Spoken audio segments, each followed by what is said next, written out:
मुनिद्वय के चरणों में कोटिशा नमन। महाराज श्री, मेरी शंका यह है कि आजकल शरीर में क्षमता न होने के कारण बाइक से शिखर जी की यात्रा करने लगे हैं, तो क्या वो उचित है? और जो ये बरसात के दिनों में ज्यादा जीव हिंसा होती है, तो उसमें क्या दोष लगता है महाराज श्री? देखिए, वंदना तो पैदल ही करनी चाहिए, वंदना पैदल करने की चीज। बाइक से जो वंदना कर रहे हैं उससे अच्छा है कि चरणों की रज ले लो भगवान के पर्वत की, तो ज़्यादा अच्छा।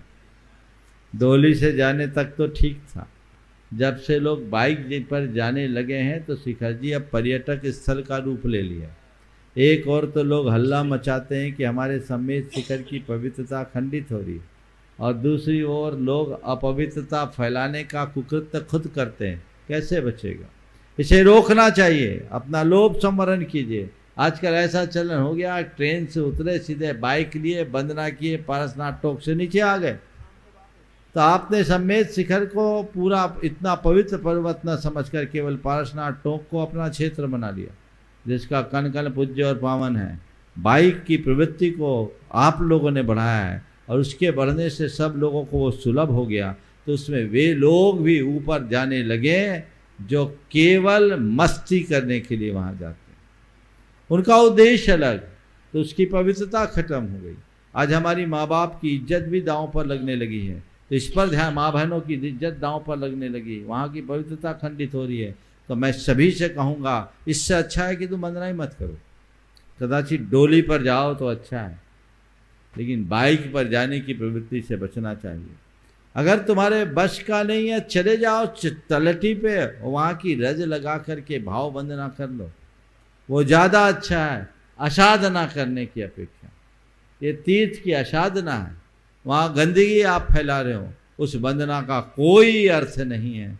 इसलिए इस पर ध्यान रखना चाहिए, और अहिंसा का भी विचार होना चाहिए। जीव जंतु हो तो वहाँ वंदना करने का औचित्य नहीं।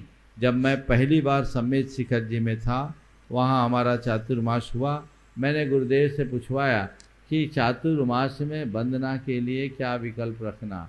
गुरुदेव ने कहा, हम लोगों की भाषा में समझाया। हमारे पास शांतिराज जी बाबा जी थे, उन्होंने जब हमारी ओर से निवेदन किया तो गुरुदेव ने एक वाक्य कहा, वंदना सविकल्प है, हमें निर्विकल्प रहना है। ये मुनि की बात। वंदना सविकल्प है, हमें निर्विकल्प रहना है। तो जब जीव जंतु की बाधा दिख रही है, आप उनको रौंदते हुए जा रहे हो, कितना पुण्य कमाओगे आप ही जानो। असंख्य जीव।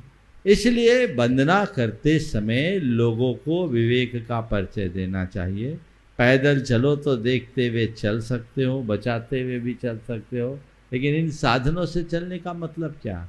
ये कोई यात्रा नहीं है, वंदना है, और वंदना को वंदना के विशुद्ध भाव से ही संपन्न करना चाहिए। श्रीमती सुनीता जैन, रूपनारायणपुर, पश्चिम बंगाल।